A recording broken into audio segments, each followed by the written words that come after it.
Matter 5 presents Tomorrow 61212.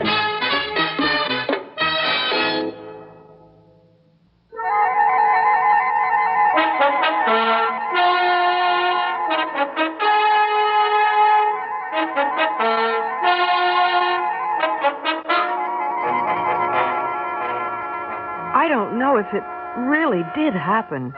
And I won't know for a while, a couple of months or so. I mean, if what he told me turns out to be true, well, then of course that's it. But if it did happen, it was because of my new shoes. You see, I had just put them on when I saw how gray it was outside. Well, I wasn't going to wear them if it was going to rain, so I switched on the radio. Over tonight and tomorrow. That's the news and the weather. Now some music to get dressed by. And we'll start with a new one by the Big Four, the biggest and hottest thing since the Beatles. That's right, the Four Mosts. Oh, yeah. Oh, yeah. Oh, yeah. Oh, yeah. Well, I like the Four Most as much as anybody, but I still wanted to find out if it was going to rain or not. So I picked up the phone and called weather.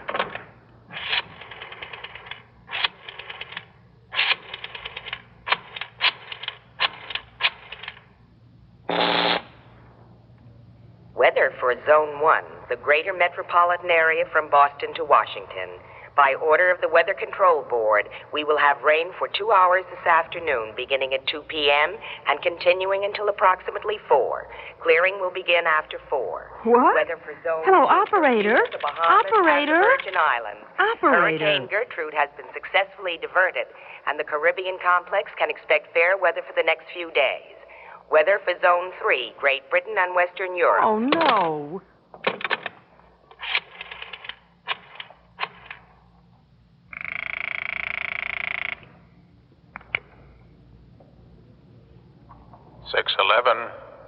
Castelli speaking. Repair service? Look, there's something wrong with my phone. Wrong with it? Yes. I just called weather, and I got some kind of crazy stuff about Zone 1 from Boston to Washington, and... Well, didn't you get the information you wanted? Well, I sure didn't. I wanted the weather here in New York. But that's included in the Zone 1 report, which covers the greater metropolitan area. On the other hand, there does seem to be something wrong with your phone because I'm getting you on audio, but not on video. What? Well, I can hear you, but I'm not getting any picture. May I have your number? I don't know what you mean by not getting a picture, but my number is Harold 47108. Harold? Yes, 47108. I'm sorry, but I'm afraid what I want is your instrument number. You mean my phone number? Well, yes. Well, I just gave it to you. Harold 47108. Now, look, miss, may I have your name? Well, sure, it's Lorber. Nina Lorber. Well, as I'm sure you know, Miss Lorber, we're very busy here, and I don't have time for this sort of thing. What sort of thing? Well, jokes. I asked you for your number. And I gave it to you. Yes, Harold something. We haven't had a designation like that in, well, I don't know, 60 years. What? What are you talking about? Miss Lorber, if you will look at your instrument, just over the touch tone and under the screen, you will see a number. Now, the first 5 digits represent the area, district, and street. What did you say your name was? Castelli. Peter Castelli. Well, I am looking at my instrument, Mr. Castelli, and I don't know what you mean by touch, tone, or screen, or anything like that, but there's a number in the center of the dial. Dial? Yes, dial. You turn it, and you get the number you want, at least sometimes. Sometimes you get a character who's got nothing better to do than make jokes. Miss Lorber, just a second. May I ask you a question? It's a rather strange one. Well, it can't be any stranger than the things you've been saying so far. I'm sorry, but, Miss Lorber, will you tell me what the date is? Where you are, I mean. Where I am? I mean, would you tell me, well, just tell me what the date is. Don't you even have a calendar? It's the 22nd, all day. Yes, but the 22nd of what? Of April. Thursday, April 22nd, 1965. And the time is 8:20, and I've had enough of this. In fact, 1965? I knew it. At least I knew it had to be before 70, and... Miss Lorber, You're not going to believe this. I wouldn't myself, except that I was just talking to one of the engineers who did the study on ComSat 1. And I wouldn't believe what? What's a ComSat? Communications satellite. The first one was launched about your time. It went dead about 1985, but something seems to have happened to it recently. Regeneration, probably, because it's been interfering with both our lunar and terrestrial channels. You see, you say it's 1965, but I'm speaking to you from the year 2035. Mr. Castelli, that does it. No, really, I've got to go and get to work. But when I get to the office, I'm going to call your supervisor. No. Don't do that. You can't. What do you mean I can't? Hang up, I mean. Are you kidding? Now, look, maybe you've got nothing better to do than make with the jokes. But... believe me, it is not a joke. I swear it's not. Now, look. Please listen to me, Miss Lorber. Please. I know it sounds impossible, but it's true. And if you give me a chance, I'm sure I can explain it to you. Explain what? How it happened, or at least how it could happen. You know what a space-time continuum is, don't you? No. Oh. Well, you know it's possible to bend light, don't you? Bend it? Yes, change its direction. Well, you can do the same thing with other types of waves. Now, suppose something went wrong with the automatic switching equipment in the phone system. It was pretty complicated even in your day. And instead of going through the regular channels, your voice went out to the satellite. And when it came back, instead of coming back to the same segment of the space-time continuum, it came back to another one. I don't know what you're talking about, and I don't want to know. Now, please, you've had your fun, but really, I've got to go. No, you can't. Don't you realize what this means? If we can figure out how this happened, it will be one of the greatest steps forward in mankind's history. But it's going to take time. I want to call in some of our scientists, have them study it. And if you hang up, if I lose contact with you... But I've got to get to work. Work? I just told you this is the biggest, most important thing that's ever... All right, Miss Lorber. If you've got to go, go ahead. But may I ask a very important favor of you? Don't hang up. Don't hang up? What do you mean? Leave your phone off the hook. It'll keep the channel open, so we'll still be in contact. But... Now, please, Miss Lorber. Okay. Okay. After all, I'm not going to be here, and if it's such a big deal for you, well, then... Okay.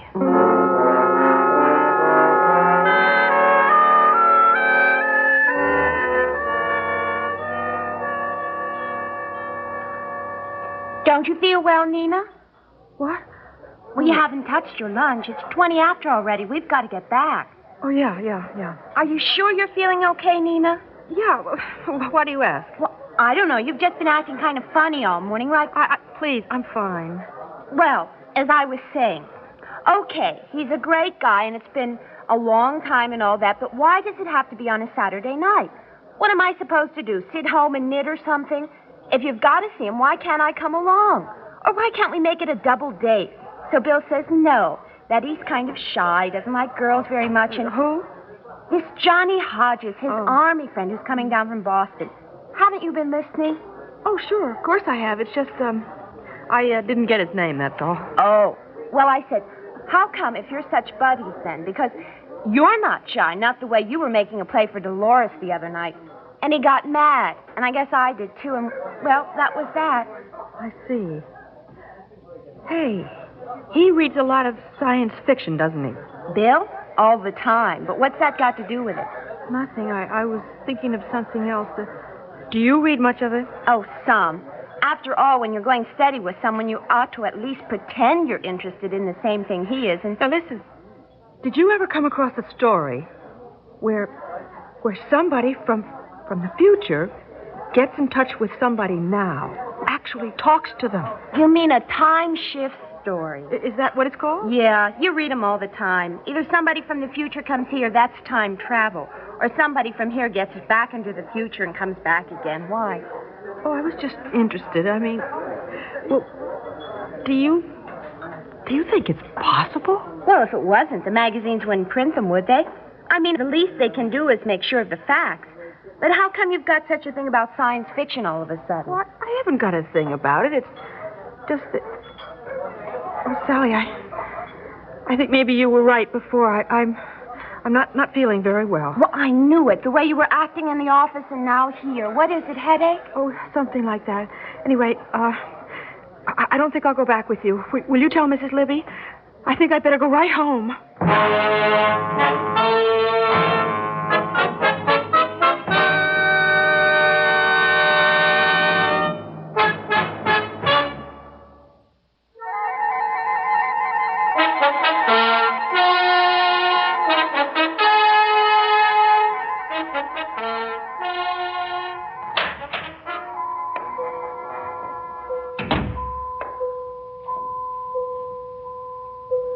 The first thing I heard when I opened the door was a sound, a kind of funny one.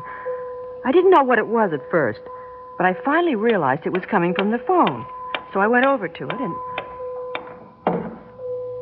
Hello? Miss Lorber. Yes.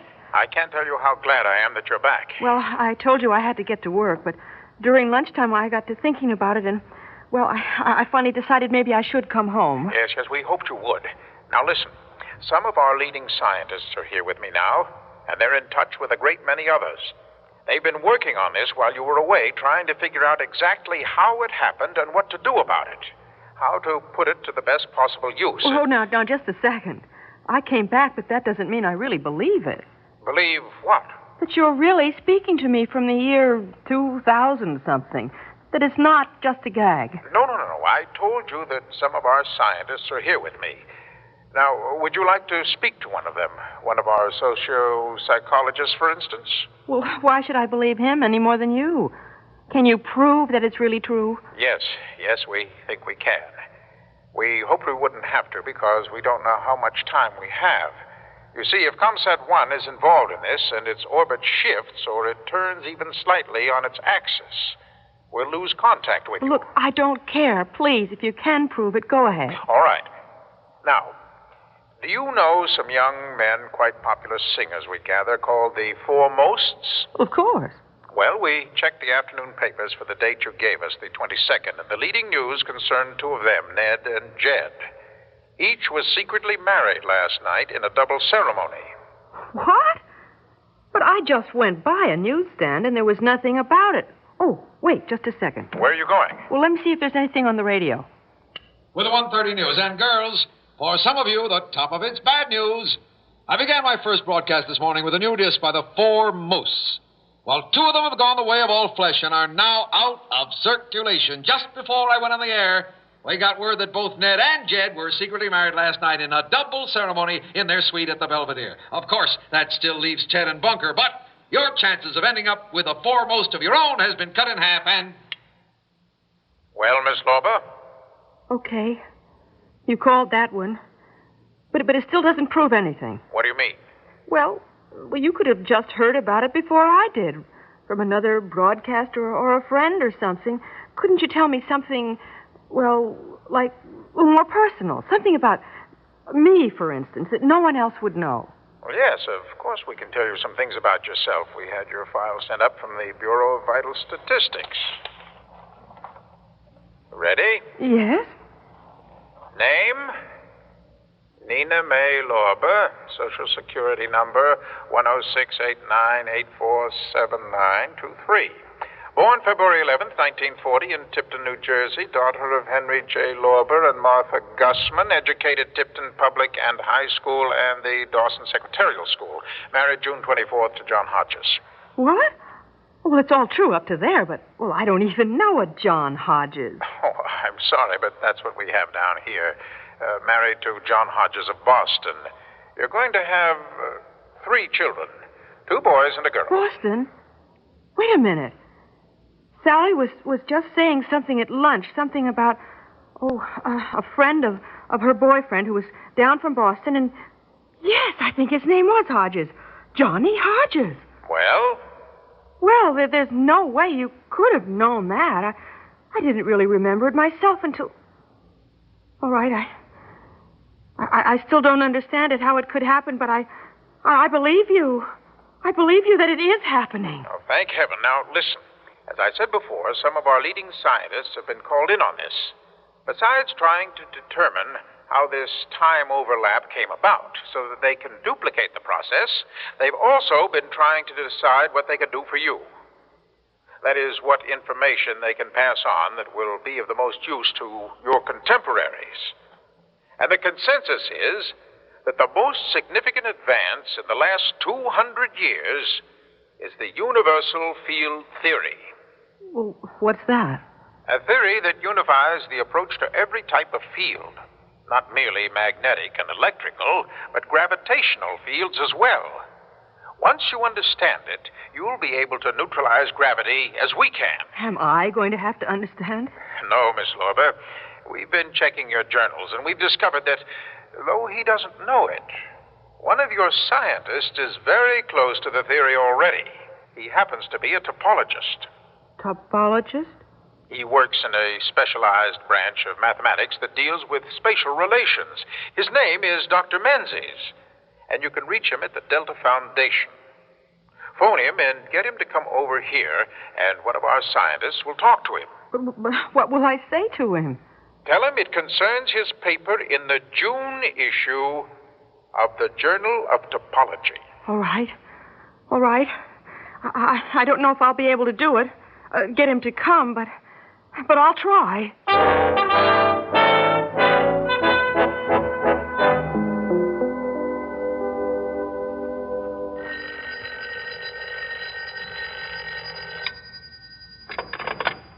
Hello?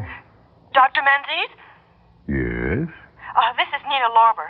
Now, please listen very carefully. I'm calling from a candy store on the corner, but I live at 19 West Thompson Street, and, well, I wonder if you could come over there right away. What? Who did you say you were? Nina Lorber. Not that it matters. I mean, you don't know me, but it's terribly important. Important? How? I can't tell you. I mean, I'm not sure I know how, but you see, there's someone at my place who can. And, well, if you could just come over and speak to him. I don't understand. You say I don't know you, and you won't tell me? Wait a moment. You must have the wrong Dr. Menzies. You want a medical doctor, no? No, I want you. You're a topologist, aren't you? Well, yes, but... Look, if you are one of my students and this is your idea of a joke... I'm not, and it isn't. I know it sounds crazy, and I thought it was a joke, too, at first, but it's not. I swear it's not. He said it was important, very important. He? Mr. Castelli. I'm sorry, Miss Lorber, but even if you were more lucid about all this, and I were younger and more venturesome, I'm afraid I still couldn't come over. I'm right in the middle of something, But and you've got to come. I said I'd call you, and, well, I can tell you this much. It's about your paper in the Journal of Topology. What?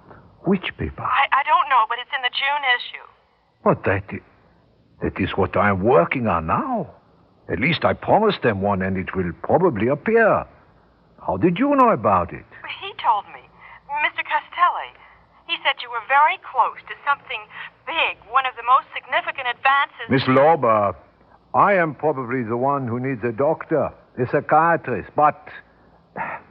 What did you say your address was? 19 East Thompson Street. You mean you're coming? Yes. I will be there as soon as I can.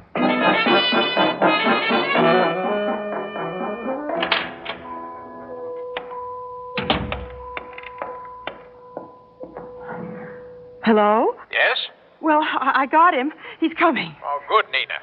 Oh, I'm sorry. Do you mind my calling you Nina? No, I don't mind. How long will it take for him to get here? Oh, I'd say about 20 minutes. Good. We've been getting a little anxious. Now, just in case something goes wrong, we'd like to play safe and give you as much data as we can on the field theory. Can you take shorthand? Yes. Good. Have you got a pad and pencil? Yes? Then let me put Dr. Freund Oh, on and... oh, do you have to? I mean, well, I've gotten used to talking to you. Oh, all right. Now, are you ready, Nina? Yes? We'll start with the formula itself. Now, it's a little complicated, but if we... Hello? Hello? Hello? Hello? Is this Harold 47108? Yes. Your number was reported out of order, but it's now been repaired. If you wish to make a call, you may. But, wait, what's happened to him, to them, to... I beg your pardon. Never mind. Forget it.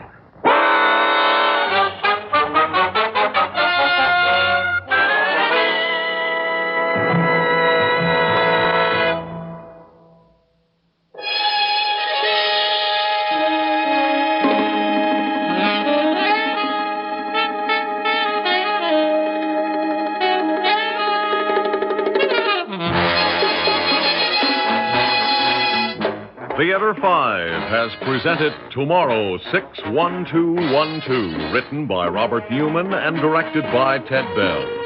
In the cast, Rosemary Rice, Donald Buca, Marie Masters, George Petrie, and Arlene Walker. Audio engineer Neil Pultz. Sound technician Ed Blaney. Script editor Jack C. Wilson. Original music by Alexander Vlastotsenko. Orchestra under the direction of Glenn Osser. Executive producer for Theater 5, Ted Bell. We invite your comments. Write to Theater 5, New York 23, New York. That's Theater 5, New York 23, New York. This is Fred Foy speaking.